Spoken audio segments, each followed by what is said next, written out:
আসসালামু আলাইকুম গাইস, আজকে আপনাদের দেখাবো ফিটিং শার্ট কিভাবে কাটতে হয়। তো তার জন্য আমাদের প্রথম একটা কাপড় দরকার। আমি কাপড়টা টেবিল উপর বিছিয়ে রাখছি। তার আগে আমি মাপটা বলিনি। আমার লং 26, বডি 36, কোমর 32, হিপো 36, কাত অর্থাৎ শোল্ডার 16, হাতা লম্বা 24। তো ভিডিওটা শুরু করি। তার আগে আপনি যদি আমাদের চ্যানেলে নতুন হয়ে থাকেন অবশ্যই চ্যানেলটা সাবস্ক্রাইব করে রাখবেন। আমাদের চ্যানেলে বিভিন্ন রকম ভিডিও আপলোড দেওয়া থাকে, লেডিস জিন্স সবই। তো আমি মূল ভিডিও চলে আসি। প্রথমে কাপড়টা আপনারা ভাঁজ দেওয়ার আগে পিলারটা একটু ছোটো বড়ো করে রাখবেন, 1/2 ইঞ্চি, যেহেতু বোতাম পিলারটা ছোটো হয়, ঘর পিলারটা বড় হয়। আশা করি এটা ভিডিওটা সম্পূর্ণ দেখলে আপনারা বুঝতে পারবেন ফিটিং শার্ট কীভাবে কাটতে হয়। বডির থেকে হালকা লুজ ফিটিং কীভাবে আপনারা কাটিং করবেন। কয় ইঞ্চি লুজ দিলে আপনাদের 1/2 ইঞ্চি বডির থেকে ফিটিং হবে, হালকা ফিটিং। আমি 4 ইঞ্চি লুজই কাটবো, হালকা ফিটিং যেহেতু 4 ইঞ্চি লুজই শার্টটা কাটবো।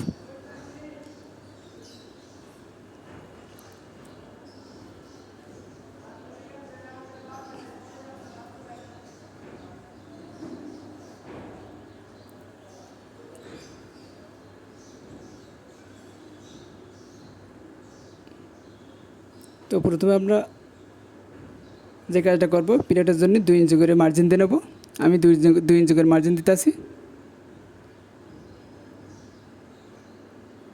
তারপরে আমি স্কেলের সাহায্যে সোজা দাগ দিয়ে নিতে আসি স্ট্রেট, কিন্তু পিলারের জন্য কাপড় বাদ দিতে হবে।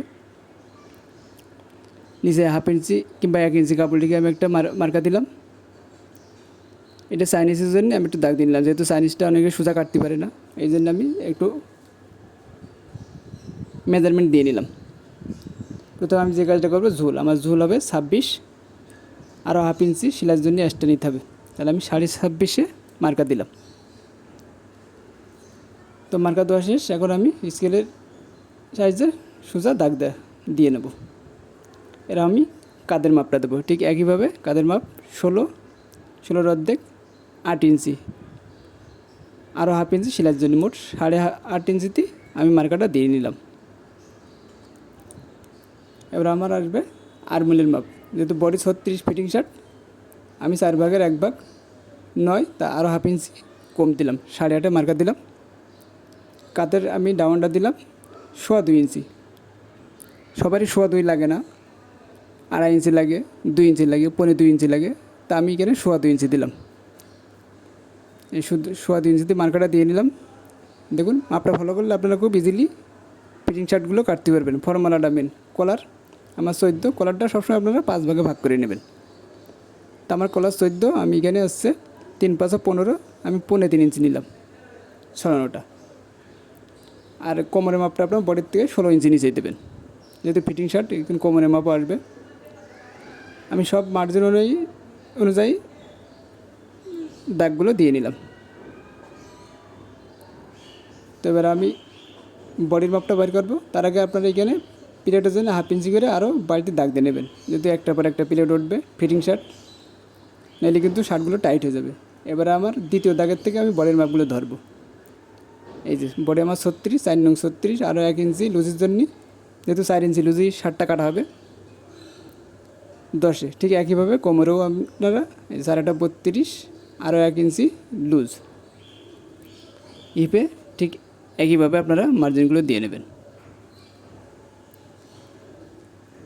তো আমার মার্জিনগুলো ওঠানো শেষ।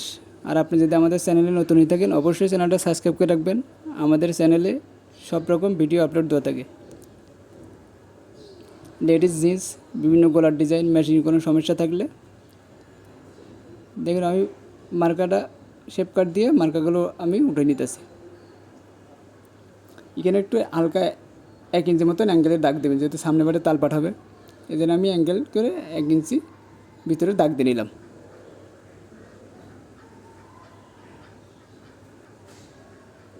চাইনিজের এখানে আপনারা একটু মার্কাটা উঠে নেবেন চাইনিজ কাটার বেলায়।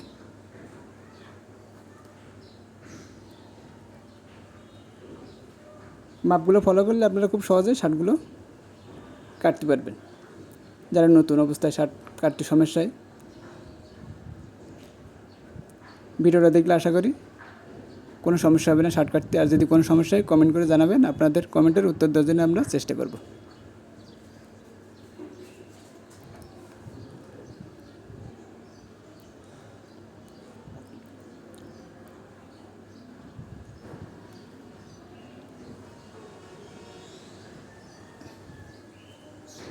তো আমি মার্জিনের থেকে 1/2 ইঞ্চি কাপড় রেখে কাটিং করতে হবে। যেহেতু আমি সেলাইয়ের অ্যালাউন্স রাখি নাই, এই জন্য আমি 1/2 ইঞ্চি দূর থেকে কাটিংটা করে নিতে আসি সেলাইয়ের জন্য।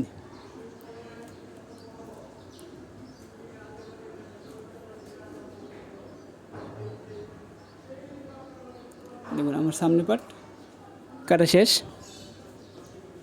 মার্কারগুলো আপনারা উঠাই দেবেন, যে সেলাই করবে তাহলে তার জন্য সুবিধা হবে। কোন মার্কার থেকে কোন মার্কার পর্যন্ত ওরা পিরিয়ডের জন্য ভাঙবে।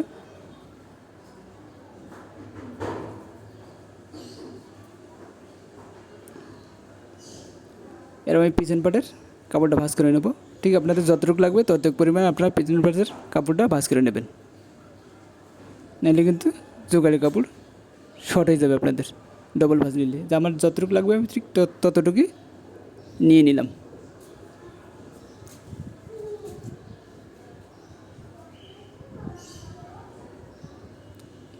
দিন অবশ্যই পিছন পাট কিন্তু দ্বিতীয় মার্কার থেকে ভাঁজটা ফেলাবেন।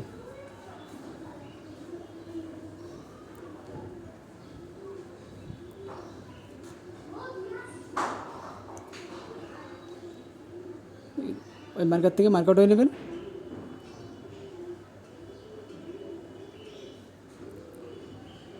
সোজা দাগ দিয়ে নেবেন। আপনি যেভাবে দাগ দিতেছে ওইভাবে একই পরিমাণ আমি পিছনের শোল্ডারের মাপটাও নেব 8.5 ইঞ্চি।